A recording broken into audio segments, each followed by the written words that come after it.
Hai guys, kembali lagi bersama saya di channel YouTube Om Siptifan. Pada video kali ini saya ingin menjelaskan tentang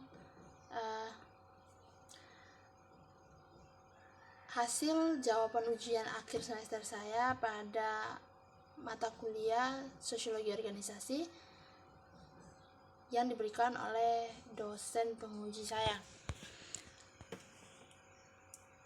Sebelum masuk pada inti dari video ini, pertama-tama perkenalkan, nama saya Nemesya Bukifan, NIM 19030303018,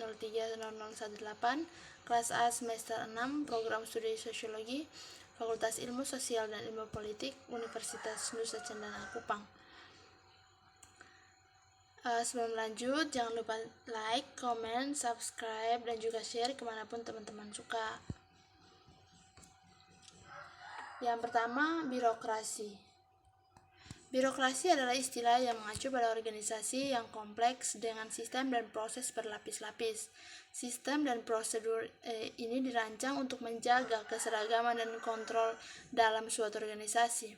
Birokrasi menggambarkan metode yang ditetapkan dalam organisasi atau pemerintahan besar. Birokrasi adalah kata yang berasal dari Brownshi.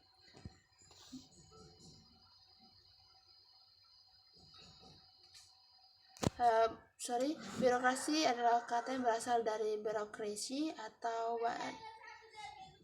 dari bahasa Inggris yaitu bureau dan crazy, yang artinya adalah suatu organisasi yang memiliki rantai komando dengan bentuk piramida, di mana lebih banyak orang berada di tingkat bawah daripada tingkat atas.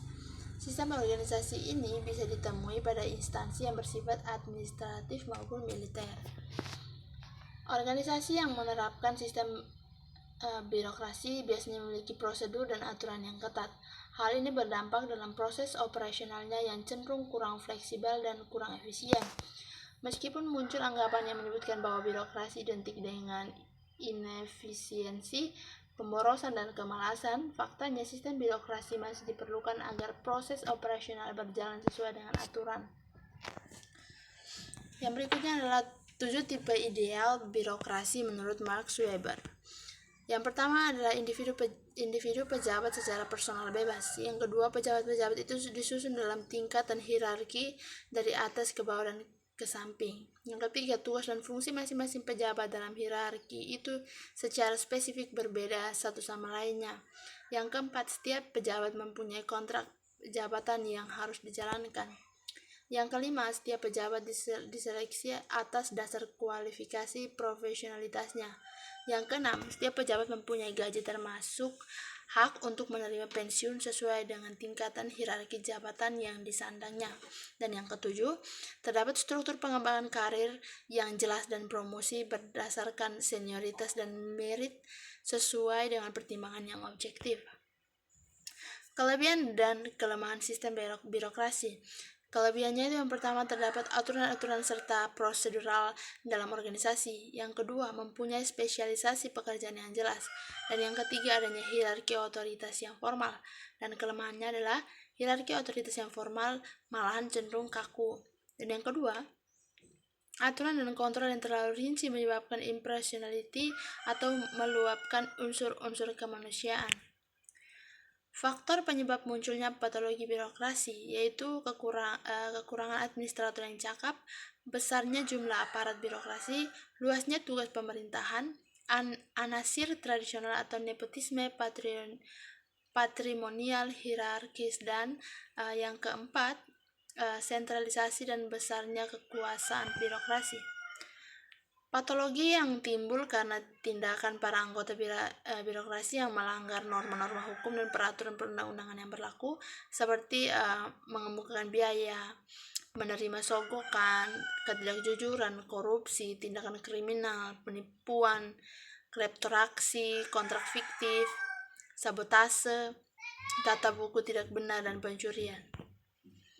Yang berikutnya, aliran dalam komunikasi organisasi beserta pola lain yang digunakan untuk memecahkan masalah dalam komunikasi organisasi. Yang pertama adalah mempertegas dan meningkatkan pemahaman dan kesadaran akan tugas pokok dan kewajiban sebagai abdi masyarakat dalam memberikan pelayanan umum sebagai hak masyarakat. Yang kedua, meningkatkan pemahaman tentang ketentuan pelayanan khususnya menyangkut prosedur dan persyaratan pelayanan yang sesuai dengan peraturan yang berlaku. Yang keempat, ketiga, meningkatkan perbaikan sikap aparat dalam melayani.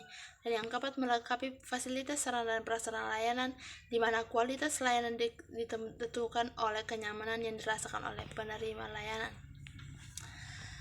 Yang berikutnya adalah komunikasi organisasi. Komunikasi organisasi adalah sebuah proses yang terjadi dalam suatu organisasi berupa penyampaian, penerimaan, serta pertukaran informasi dan pesan. Tujuan komunikasi organisasi yaitu untuk mencapai suatu tujuan tertentu yang sudah ditetapkan oleh organisasi tertentu. Yang berikutnya adalah aliran komunikasi organisasi. Aliran komunikasi organisasi adalah suatu proses di mana dinamika di mana pesan-pesan secara tetap dan berkesinambungan diciptakan, ditampilkan, dan diinterpretasikan yang hidup dan berkembang dalam sebuah organisasi. Yang berikutnya adalah aliran komunikasi organisasi itu berfungsi untuk mengetahui bagaimana informasi itu terdistribusikan kepada anggota-anggota organisasi, sebagaimana pola-pola distribusinya, dan bagaimana orang-orang terlibat dalam proses penyebaran informasi itu ke dalam sebuah organisasi. Yang pertama adalah pola roda. Pola roda adalah pola yang mengarahkan seluruh informasi kepada individu yang menduduki posisi sentral. Orang yang dalam posisi sentral menerima kontak dan informasi yang memecahkan masalah dengan saran atau persetujuan orang lain. Yang kedua adalah pola lingkaran. Semua anggota berkomunikasi satu sama lainnya hanya melalui sejenis sistem pengulangan. Tidak seorang pun yang dapat berhubungan langsung dengan semua anggota lainnya.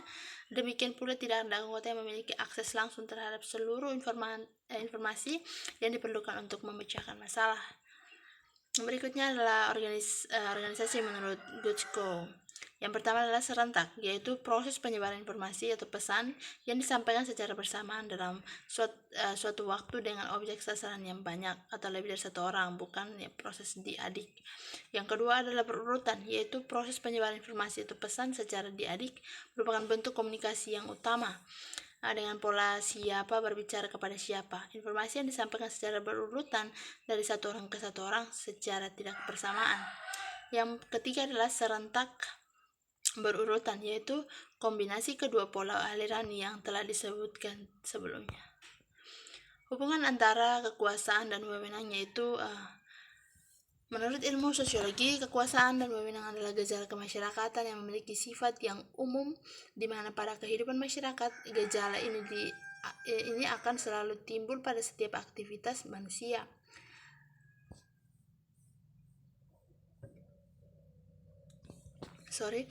Adanya kekuasaan tergantung dari hubungan antara yang berkuasa dengan yang dikuasai.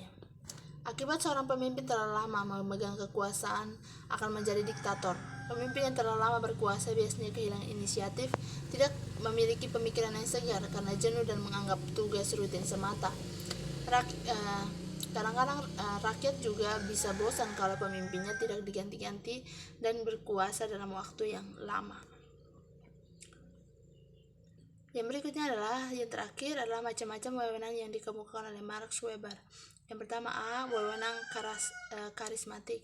Wewenang karismatik merupakan wewenang yang tidak didasarkan pada karisma, yaitu suatu kemampuan khusus atau wahyu atau peluang yang ada pada diri seseorang. Kemampuan khusus tadi melekat pada diri seseorang karena anugerah dari Tuhan Yang Maha Esa. Yang ke-B, wewenang tradisional. Wewenang tradisional dapat dipunyai oleh seseorang maupun sekelompok orang. Dengan kata lain, wewenang tersebut dimiliki oleh orang-orang yang memiliki anggota kelompok yang sudah lama sekali mempunyai kekuasaan di dalam suatu masyarakat. Yang ketiga adalah wewenang rasional atau legal. Wewenang rasional atau legal adalah wewenang yang didasarkan pada sistem hukum yang berlaku dalam masyarakat. Sistem hukum di sini dipahamkan sebagai kaidah-kaidah yang telah diakui serta ditaati masyarakat dan bahkan yang telah diperkuat oleh negara. Sekian dan terima kasih. Semoga video ini, materi ini dapat bermanfaat bagi teman-teman yang menonton. Semoga sehat selalu dan Tuhan Yesus memberkati.